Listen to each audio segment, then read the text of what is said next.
सदस्यता रद्द होने पर राहुल की ललकार। भारत की आवाज के लिए लड़ रहा हूं, देश के लिए कुछ भी कुर्बान करने को तैयार। मोदी सरनेम को लेकर सूरत कोर्ट से सजा पाने और फिर लोकसभा की सदस्यता गंवाने वाले कांग्रेस के पूर्व अध्यक्ष राहुल गांधी के तल्ख तेवर बरकरार है, जिसमें उनके साथ पूरी पार्टी कांग्रेस खड़ी हुई है। वहीं दूसरी ओर विपक्ष का भी साथ मिल रहा है। लोकसभा की सदस्यता जाने के बाद पार्टी के तमाम नेताओं ने मोदी सरकार पर निशाना साधा है। वहीं दूसरी तरफ राहुल गांधी का पहला रिएक्शन भी सामने आ चुका है, जिसमें वो बेबाक होकर बोले हैं। राहुल गांधी ने ललकारने के अंदाज में कहा कि भारत की आवाज के लिए लड़ रहा हूं और हर कीमत को चुकाने के लिए तैयार हूं। राहुल ने ये बातें अपने ट्विटर हैंडल से ट्वीट की, जिसे पार्टी के तमाम नेताओं ने रीट्वीट किया है। यानी इससे संदेश साफ है कि वो केंद्र की बीजेपी सरकार के सामने झुकने को बिल्कुल भी तैयार नहीं है और इस लड़ाई को वो आगे लड़ने के लिए तैयार बैठे हैं। राहुल गांधी की सदस्यता रद्द हो जाने के बाद वहीं दूसरी तरफ कांग्रेस ने एक बड़ी बैठक का आयोजन किया, जिसमें पार्टी के तमाम नेताओं ने हिस्सा लिया। माना जा रहा है कि इसमें कांग्रेस पार्टी एक बड़ा निर्णय लेकर सामने आ सकती है। आपको बता दें, इससे पहले राहुल गांधी की बहन प्रियंका गांधी ने भी मोदी सरकार पर निशाना साधा। प्रियंका ने तल्ख शब्दों में सदस्यता रद्द करने की निंदा की। सदस्यता के फैसले में तेजी के बाद वो गुस्से में नजर आईं। प्रियंका गांधी ने एक के बाद एक पूरा एक लंबा ट्वीट किया।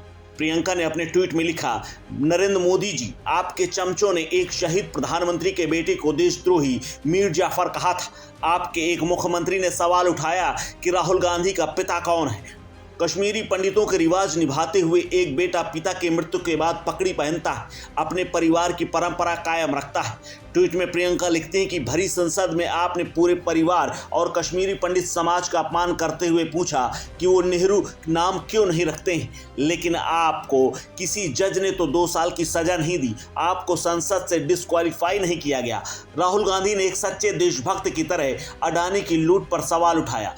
प्रियंका गांधी ने आगे लिखा कि नीरव मोदी और मेहुल चौकसी पे उन्होंने सवाल उठाते हुए कहा, क्या आपका मित्र गौतम अडानी देश की संसद और भारत की महान जनता से भी बड़ा हो गया कि उसकी लूट पर सवाल उठा तो आप बौखला गए। आप मेरे परिवार को परिवारवादी कहते हैं। जान लीजिए, इस परिवार ने भारत के लोकतंत्र को अपने खून से सींचा है। प्रियंका ने मोदी सरकार पर तल्ख होते हुए लिखा कि जिसे आप खत्म करने में लगे हैं, इस परिवार ने भारत की जनता की आवाज बुलंद की और पुश्तों से सच्चाई की लड़ाई लड़ी। हमारी रगों में जो खून दौड़ता है उसकी एक खासियत है, आप जैसे कायर सत्तालोभी तानाशाह के सामने कभी नहीं झुका और कभी नहीं झुकेगा। आप कुछ भी कर लीजिए। बता दें कि राहुल गांधी को मोदी सरनेम के मामले में सूरत की एक अदालत ने 4 साल पुराने आपराधिक मानहानि के मामले में 2 साल की सजा सुनाई थी। साल 2019 का ये मामला मोदी सरनेम को लेकर राहुल गांधी की एक टिप्पणी से जुड़ा हुआ है, जिसमें उन्होंने नीरव मोदी, ललित मोदी और अन्य का नाम लेते हुए कहा था, कैसे सभी चोरों का सरनेम मोदी है। कोर्ट के इस फैसले से राहुल गांधी की सदस्यता चली गई है। इस खबर में फिलहाल इतना ही। अपडेट्स के लिए बने रहिए वन इंडिया हिंदी के साथ।